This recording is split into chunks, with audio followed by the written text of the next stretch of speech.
Hi guys, welcome to NAMM 2025. We're here with Sheldon Dingwall and we're talking about some of the basses that he's brought to the show for us. There's a few new things here and a few very cool custom options. So Sheldon, take it away. What have we got here today? Thank you, Mark.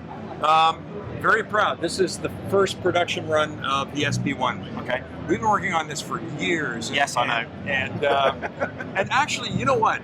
We were in London and we were walking down the street and we were talking bass designs, and I believe you were telling me, Sheldon, you need to do a P.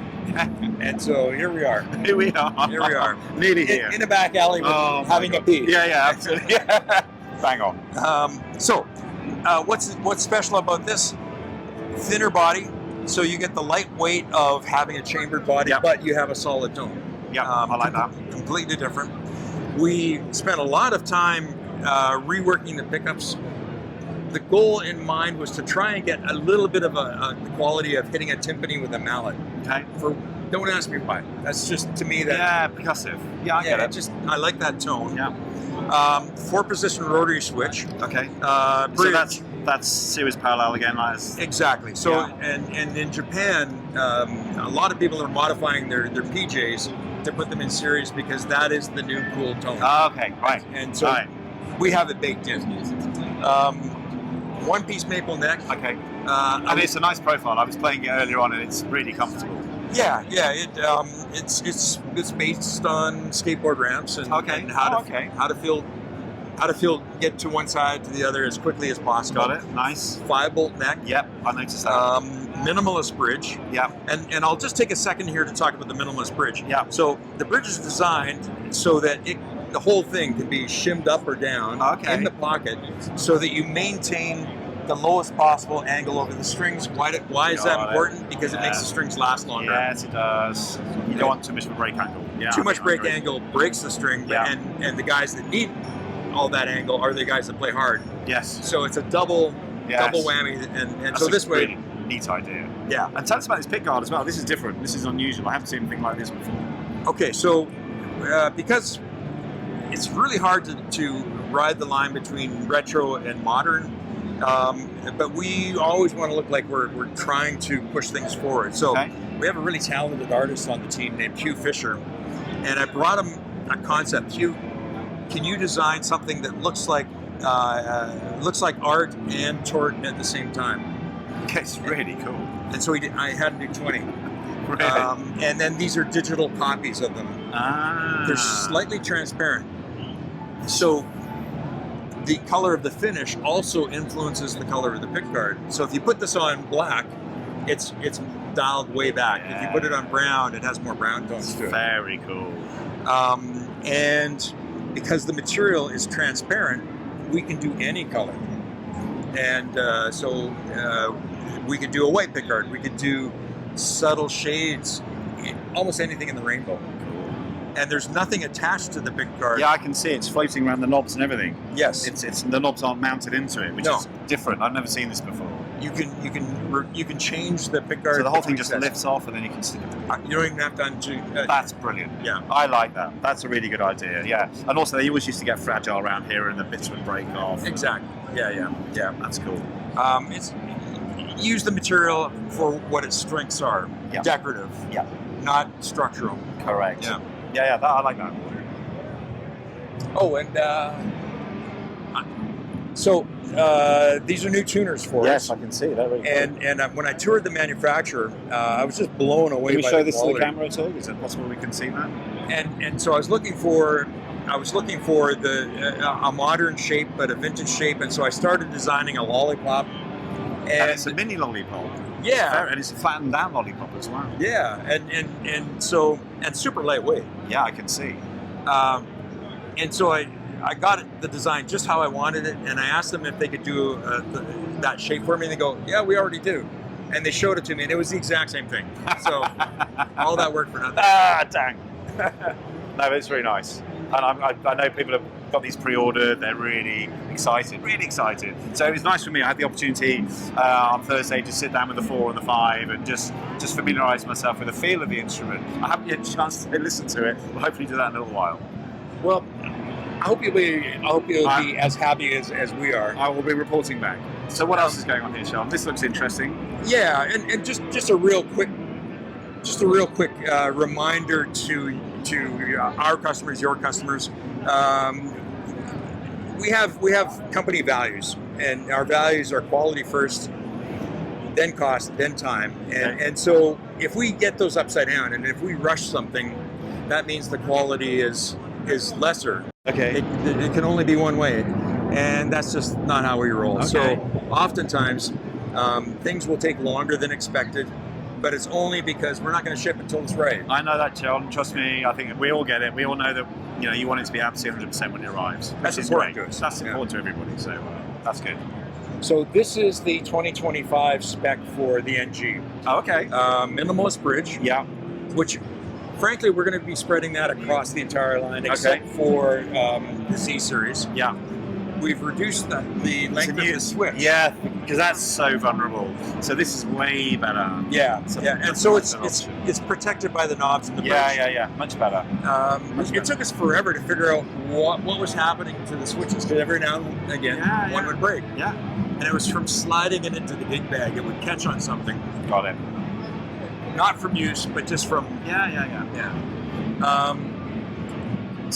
New binding. bridge. Yeah, we've noticed this. What's the reason for the binding on this? Was there a practical reason for it, or? Yeah, 100%. I'm not a huge fan of binding, but I like how it looks on this. Yeah, so it really works, actually. It's surprising. So we control our environment for humidity, but we can't control the customer's environment for humidity. So if it dries out, the fret ends are going to sprout. And that's a common thing. Yeah. You cannot dry wood out enough to prevent that. Now, with a maple fingerboard, when you go to trim those ends, you're going to knock finish off the edge. Got it. So this is a way to make the luthier's job easier. Any maintenance down the road, the customer is not going to have to pay extra to have their neck refinished. Got it. So it's not for aesthetics. It's strictly for making everyone's job easier down the road. Improve its longevity. And then turns out it feels wonderful. Yeah, absolutely. Yeah, on some colors it looks amazing. Yeah. Oh, yeah, absolutely. And this is cool, this burst finish on here as well. So this was brought. The idea was brought to us by this is Laguna Blue, right? Laguna Blue with a purple shade. This is exclusive to Ish Guitars in Syracuse. It was their idea. Okay. But we brought it to the show to show anybody that if you wanted to do the minimum quantity, we can talk about a custom finish. Cool. And we've been working on some surprise finishes based on that. Wicked. Well, that's really good to know. Yeah, I mean, we're going to try and do something with you, as you know. So that's cool. So talk about these then. I'm very interested in where you're going with this idea. This is very cool.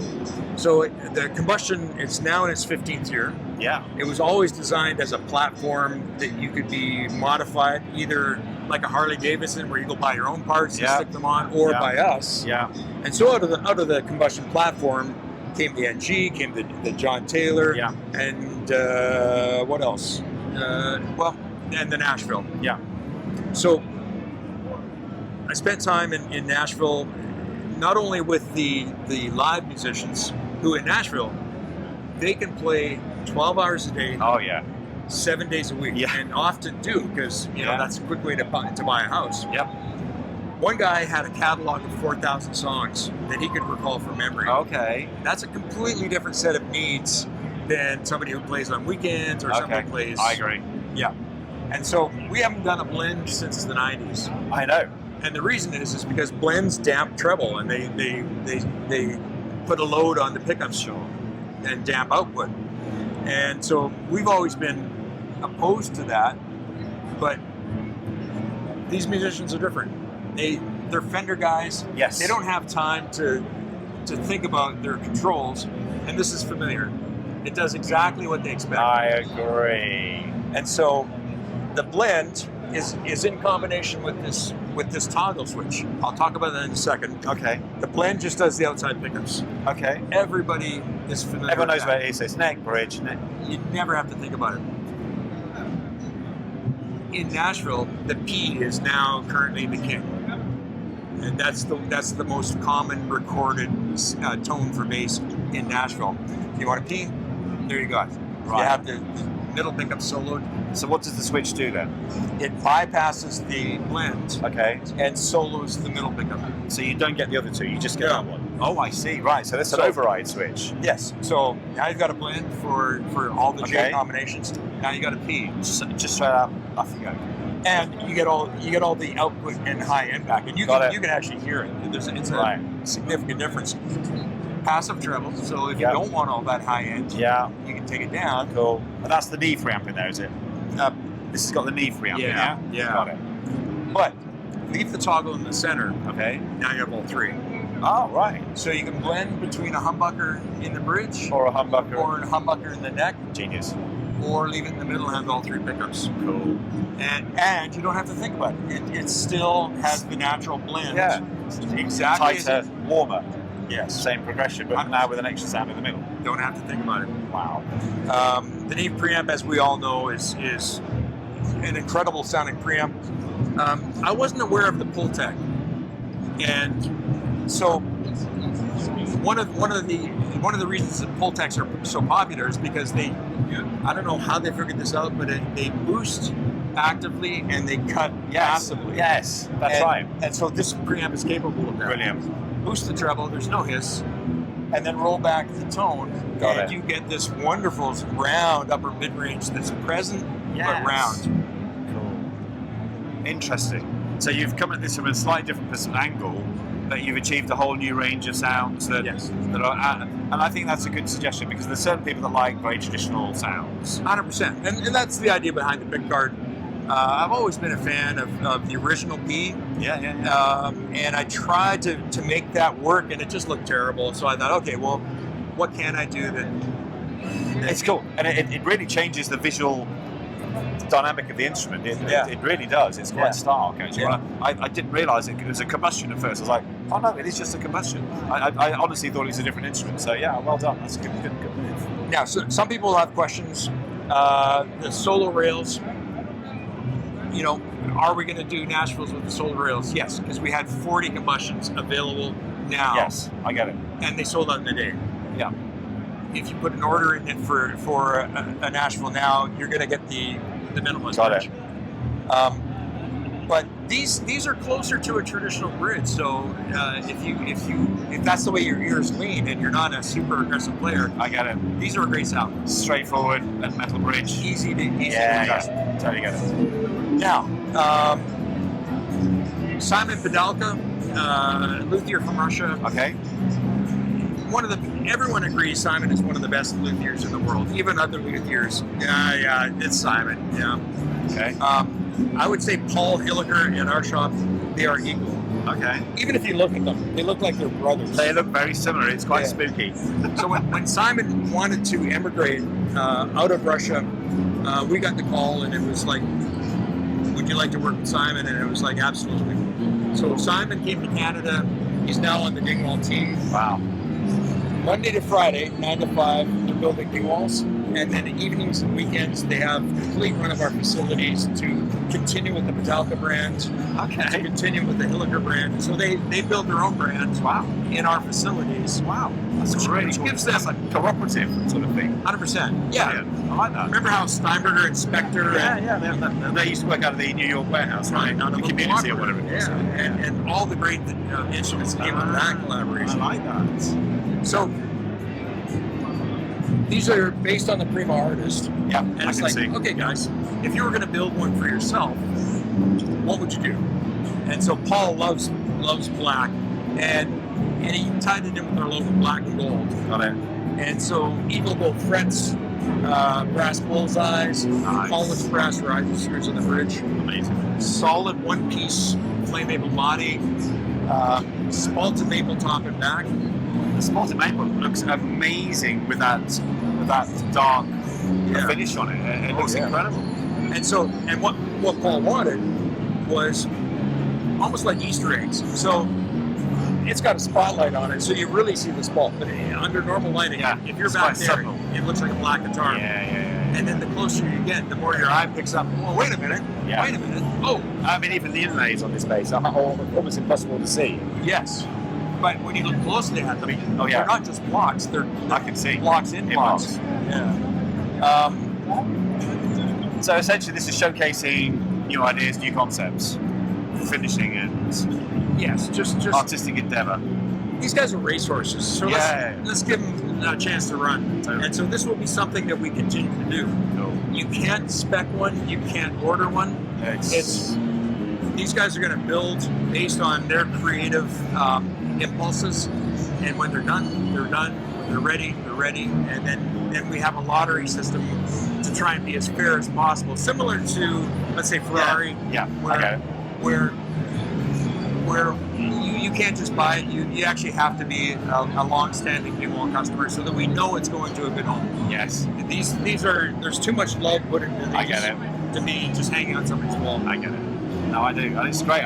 This one's brilliant. The flip-flop paint on this one is something special, I'd say. It's really nice. So Simon's father is a really highly regarded architect. Simon's a trained architect. Yeah. So he brought architecture into it. So you know the Guggenheim in Bilbao? Yes. Clad in titanium. Yes. The Disney Center here, clad in titanium. It changes color Yes. throughout the day. Simon developed this finish to look like titanium without hammering you over the head with, screws and bolts and, look at me, I'm titanium. No, it's subtle. And it's sort of a satin finish as well, which I really like. Satin, yep. It just feels very nice. And if you same thing. If you step away, it looks like carbon fiber. Yeah. When you get closer, you see. Yeah. And this fingerboard, it was really deceptive at first. You're right. I thought it was carbon fiber. Yeah. And look at the inlay on it. That's aluminum. This is stunning. It steps in all the way up. That's really clever. And so industrial with organic, the blend. If you look closely at the contrast stripe, it's actually flame maple. It's not a synthetic. Both these guys knocked it out of the park. Amazing. I have to say, having had many of your Prima artists over the years, this is like you say, another whole notch up, which is nice. I like that idea of sort of that sort of bespoke element where we're pushing things further forward, because there's so many people in this industry who are doing things like that. So what's next on the roster? D-Rock Standard. Yes. This finish was exclusive to Europe in 2024. That's right. I remember, yeah. We're all nerds at the shop, so that we couldn't resist the Stormtrooper look. I love it. It's always been great. One thing we can do a better job of helping people understand is why this material for the pickguard. Yes. So A, because of the body shape, you don't need a pickguard. This is purely decorative. But I don't know if you had them in the UK, but muscle cars in the 70s, especially Mopars, had these flat black stripes. Yep. 340 Hemi. Yep. That's what that's an ode. So it's just a nice custom touch. It comes from muscle cars. There you go. I never knew that. Yeah, but it is a cool look, and it just takes it into its own little sort of visual space. Yeah. It also has kind of a wing feather look to it. Yeah, that's cool. So this is the 30th anniversary working with Lee Slard. So okay. That's over half of his career, and so Lee is always. He's a diehard hot rodder, drag racer. We know that, yeah. And so this finish, Sklar finishes are always about looking like they're going 100 miles an hour standing still. Sure. This is the current spec of Afterburner 1. Minimalist bridge. So we have, for the imports, the minimalist bridges are made in a factory overseas. For the custom shop, we make them in-house. And so you can tell by the engraved logo is in-house. There will be a laser engraved for the import. So it's visually distinguishable. Feel the weight of that. That's a nice weight. It's not too light, but it's not too heavy. Yeah. Because sometimes with the ABZs, they're almost not too light, but they seem very light. Yeah. But this one's also got a wangy neck, I assume. So that is roasted northern ash. Oh wow! In the 90s, I tried making a neck out of northern ash, and I didn't like the top end. I didn't like the look. I didn't like the feel. So I left it. I thought this is not a wood for me. It's great for other people, it's just not for me. And then one of my employees brought in some roasted ash, and that's the natural color. And when I saw it, I was like, all right, let's try it. Let's build a neck. Let's see what happens. And the second I played it, it was like, that's the sound of my head. Ah, all right. Oftentimes, the woods feel like they're fighting you, and you have to play harder to get the same output. This is the opposite. You can play as light as you want, and it feels like you're really digging it. Interesting. Feels interesting as well. Oh, yeah. Because you got the texture of the wood underneath. Yeah. Because you haven't put too much finish on this, have you, really? No, we have filled the grain, but just enough to make it. It's very tactile. Yeah. Very tactile. That's really cool. And in the Laguna Blue as well. So.